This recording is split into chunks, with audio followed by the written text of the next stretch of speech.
People, 4th of November, Friday. I hope you enjoyed your week. Welcome to another newspaper breakdown with myself. Lots of news stories to get through. Some fun, some tedious. We'll start with corruption in government, which is expected. Tory donor Dominic Johnson, who is an ex-business partner of Jacob Rees-Mogg. They set up Somerset hedge fund together. He's been given a life peerage after working in the government for 26 days after being sacked on Friday during Sunak's reshuffle. As he was not an MP, the only way to get a ministerial position if you're not an MP is to be made a life peer. And there has to be an easier way of doing that. If you want to get the best people to run government, which will always be the plan, it's not what we do because we end up voting for seemingly the worst of us. But that has a lot to do with how parties select their candidates to run. They rarely go for the best people. Go for the people who are more than willing to kiss their own holes for anything for power. But as he was not an MP and they did want to make him a minister, he had to be awarded a life peerage, which means now he gets £332 a day he can claim for every day he sits in the Lords. So every day he actually turns up. He has donated, and this is going to shock you all, of course, he's donated more than £250,000 to the Tory party since 2014. Now, this is cronyism, corruption, whatever you want to call it. It's not right. And being able to be just sent to the Lords so easily, we do need to get rid of the House of Lords. It needs to be gone. Even if you at one point thought it was a good idea, like I did, I mean, during I've never been, shall we say, a massive fan of it, but certainly from about 2016 onwards, I have seen the House of Lords as the only defence we seem to have against pure, unadulterated corruption. Just the type that you would be laughing at if it was in a different country. And we're close to it, no doubt about that. No doubt we are incredibly close to severe corruption as it is. Now we've got corruption, but we haven't got severe corruption. But how the House of Lords are, you've got tons of the fuckers anyway, and they don't seem to die. And one thing, if we had a life expectancy of 60 or something, then I'd understand giving out more and more Lords so you could actually pack the place out. But they're not dying. None of them are. They seem to be living forever. It's something about like sucking up the souls of innocents or something that keeps them alive. Next is the Mayor of London. We're going to be on immigration for a few stories now because it's one of the major stories we have at the moment, isn't it, really? So it's in the papers all of the time. Constantly, it's been in the papers often anyway, for years. It's one of the reasons that Brexit happened, when you had 30, 40 years of the likes of the Express and the Mail and the Sun and MPs and everyone constantly blaming the EU for our lack of control in our borders, where the realisation would have been, if anyone had a fucking ounce of a brain, a noggin in their head, that Tony Blair, David Cameron, Gordon Brown, they all had the ability to close the borders, but they didn't want to because we were getting in workers that we needed for jobs that seemingly we're not doing. Oh, and nurses, doctors, skilled workers. Even I don't like the term skilled workers, because even picking fruit is a fucking skilled work. You see the people there smash. That's skilled work. But we look at low paid and we think unskilled, because that's how we've been brought up to believe. I mean, you remember when you're 18 or something, or 16. I first got out of school, I was 16. My first job was Argos. And you see people there going, oh, you work in McDonald's, and everyone would laugh at you for working in McDonald's, because we have this view for work that unless you're wearing a suit, it's not real work. You can't have any pride in it, and it's fucking disgusting. Anyway, Mayor of London, Sadiq Khan, has demanded an urgent review on how dozens of people originally held at Manston holding centre were abandoned without food or accommodation in London. So they were abandoned at Victoria Station.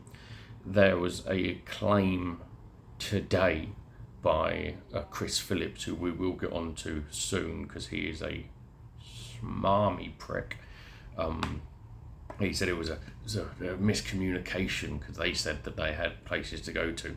They didn't. So what we've done is we chucked vulnerable refugees, asylum seekers, onto the streets for an evening. Like just getting a dog knowing it's for fucking Christmas. He's also raised concerns over reports of sexual assault against children and the lack of proper safeguarding in hotel housing for asylum seekers. This is a report that a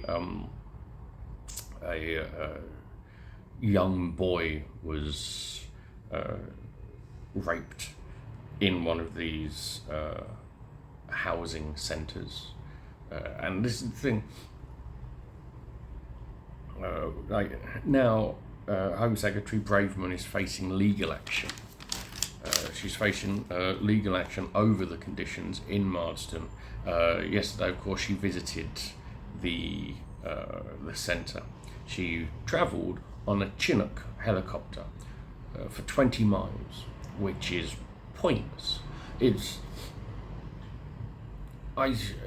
get a concern that these MPs only want to become MPs for they think it's like one of those red ticket event things that you can buy for Christmas, and getting someone to go on an F1 car or paintballing or something. They must think that I'm going to be an MP, or I get to do this, and I tick it off my bucket list, thinking that they've got a bit of power, making themselves look a bit powerful, going to a refugee help centre on a fucking war helicopter for some fucking reason, like you're going into Saigon, for Christ's sake, instead of Kent.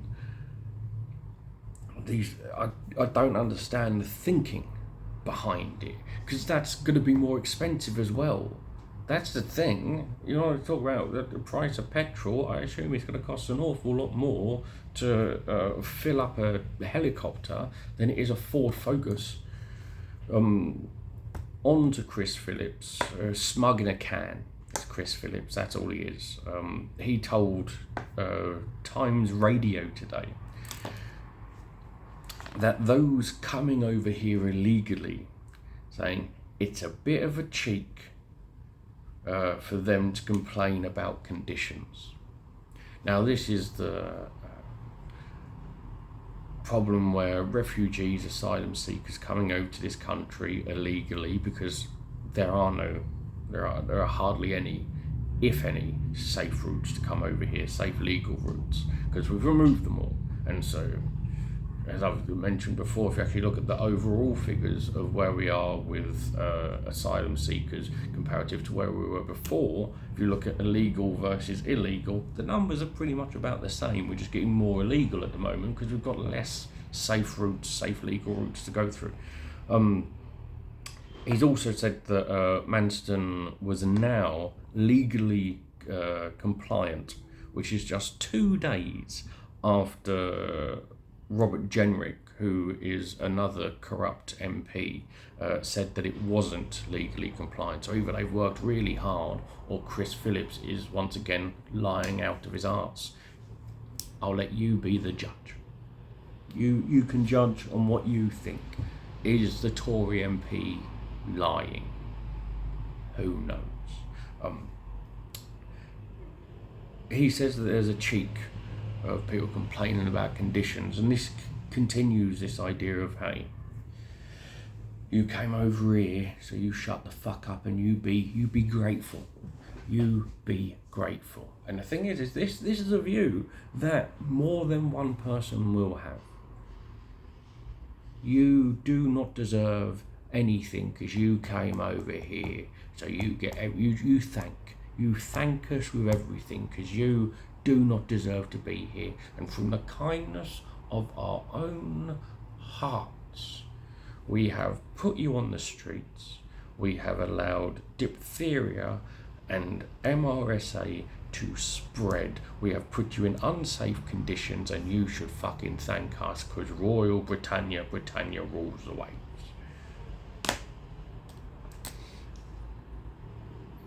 Either human rights are important or they're not. And it's been made by other people, and it is the correct view. See how those in power treat the most vulnerable. Because that's how they would treat you if they were able to. 100%. You've got, I think this is the final bit on migration with regards to news. Paraguay, Belize and Peru governments have all come out to deny that they have signed any agreements with the UK to do a Rwanda-style deal. Which I mean, we've already had Albania and Ghana in the past have come out and said that they're not doing a deal. These are another three. So far, only Rwanda has done the deal, and I think Rwanda's got the best out of it. You know, well, they've got nearly £200 million for doing fuck all. They've got nothing ready in Rwanda either. They can take, I think I read it before, they can take like 12 refugees. 120 million just for that, and an extra like 50 million we've already given for other shit. Ridiculous. Right, now over to Twitter with Apartheid Andy. He will begin mass layoffs at Twitter today.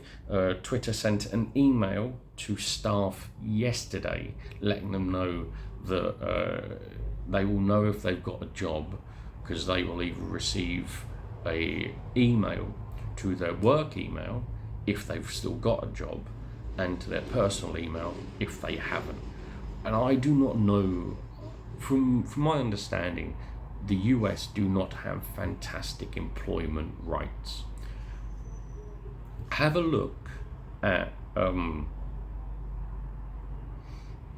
the strikes in this country, and if you do not like them, have a look over at what Twitter has just done. Thursday, getting internal email, we're going to be cutting a lot of you, and we're going to be doing it in some sort of game. Or are you going to like fucking pulling straws? Are you going to get an email to your work or to your personal, not face to face, not even a phone call? You're going to get an email saying that you're sacked. And then remember that the reason that we have half decent working rights in this country is that exact reason. You couldn't do that here. You couldn't just go, right, you're all gone. Because we have laws in place that do not allow such things. Elon Musk is doing everything he can to try to make Twitter profitable. And it's never been. Twitter has never been profitable. Like, if you actually have a look at a lot of companies like with massive valuations, Uber for years, Twitter, Facebook, they've never been profitable.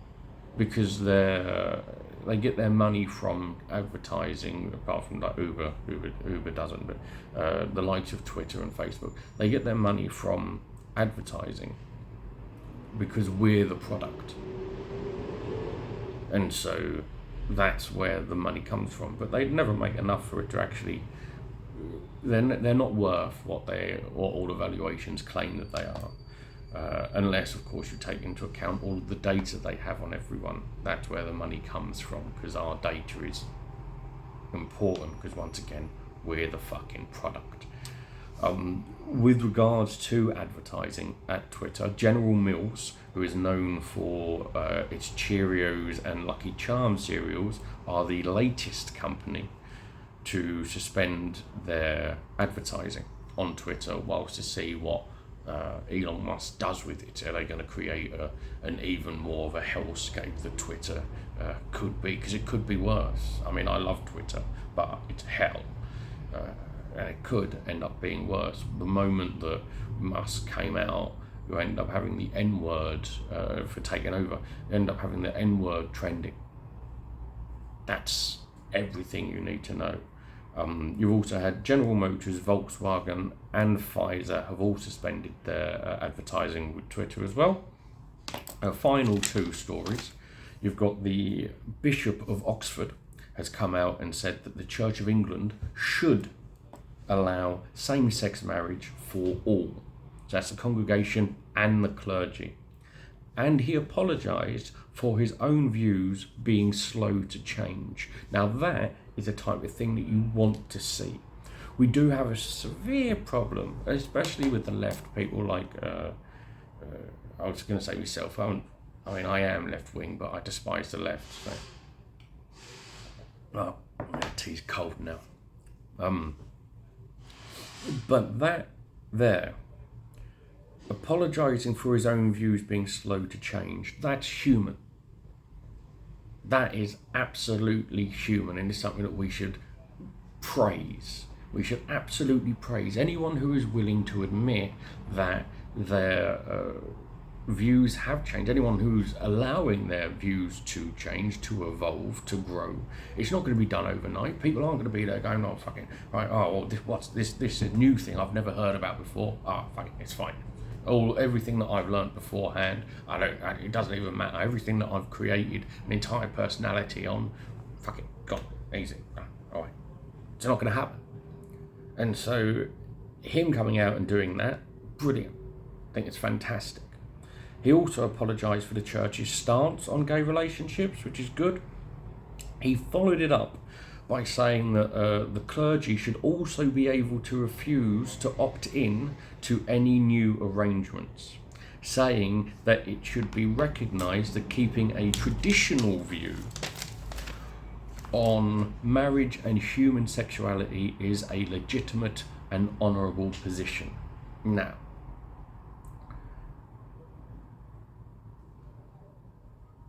although everyone's entitled to their own opinion, not really something I wouldn't say that ignoring and hating a particular sex is an honourable position. But I do know where he's coming from with the ability for people who are literally there bowing to God, who have created this concept that God hates gay people for some fucking reason. I understand where he's coming from at that point. As I say, I wouldn't call it legitimate or an honourable position. But he's there trying to do both sides. He himself realises that his views were wrong. Took him a while to change. They have changed now, but he's not chucking everyone that he's worked with or ever known under the bus, saying, well, now my opinions are different, everyone else is a piece of shit and should follow me because I'm a god. It's a bit more of a nuanced stance, which I know isn't something that we allow anymore. But as I say, I don't think that it's a legitimate or honourable position. And so there's going to take a lot of work, because even if you wanted to do that, you want to say, right, gay marriage, LGBT marriage, absolutely fine in the Church of England. But people are allowed to decide whether or not they do it.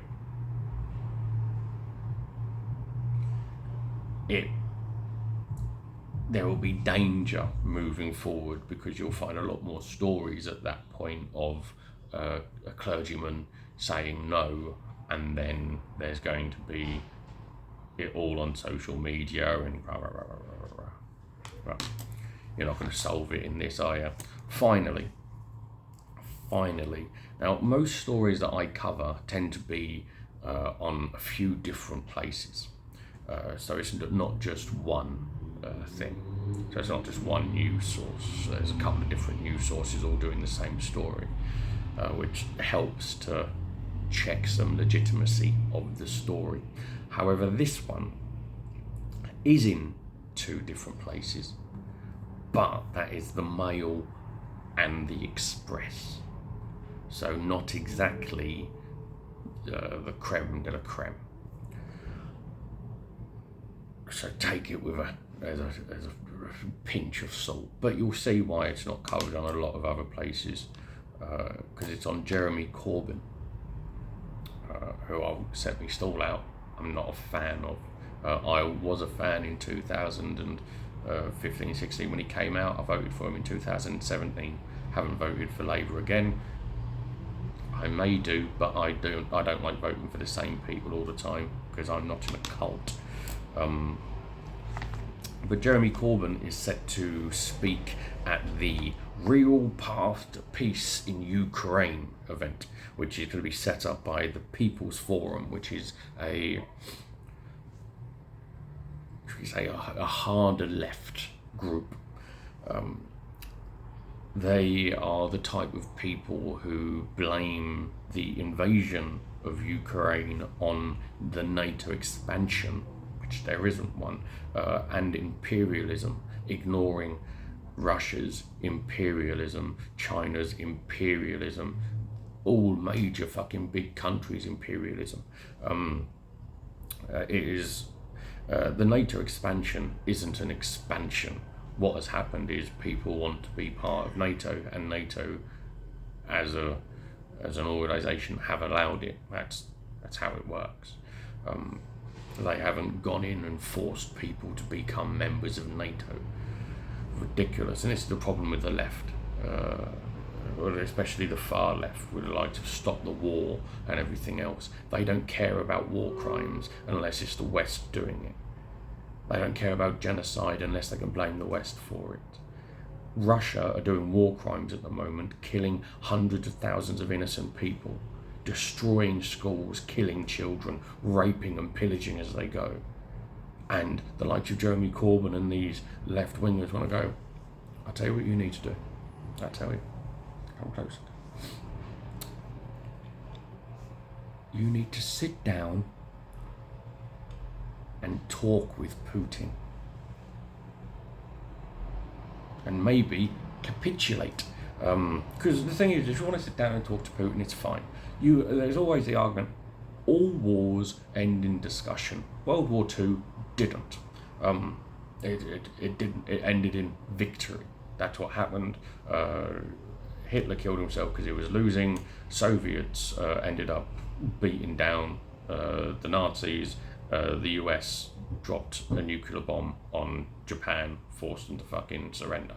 That's it. There wasn't a sit down and discussion. It was force. And at no point am I suggesting that you drop a nuclear bomb on something to end it, because it should always be remembered that at this point in time, the only country to ever drop a fucking nuclear bomb on someone twice is the US. And that is fucking vile.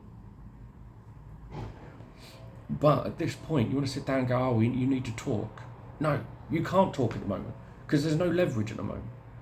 You can't, you give up Crimea, give up all the places that Russia claim is part of the thing, then the invasion's right. And you're not even looking at just Russia and Ukraine. You have to see how this ends, because if we capitulate to Russia, China will be in Taiwan in a fucking second. Because they know that the rest of the world will ignore it. Because as I've said, the likes of Stop the War, the likes of Jeremy Corbyn, the likes of all that left-wing side, do not care about genocides. They do not care about chemical weapons being used. They do not care about fucking anything unless it's the West doing it. Because if the West is doing it, then they can point out and go, oh, the West are bad. The West are bad. But everything else, they ignore. You have to bow down to and kiss the fucking cocks of Russia and China and all of this shit. It's wrong. They say to stop giving arms to Ukraine so they can just lay down and allow Russia to take over all of it. Ridiculous, right? Well, I hope you have a good weekend. Apologies for this one being a bit longer. And I'll catch you Monday. Thanks, bye.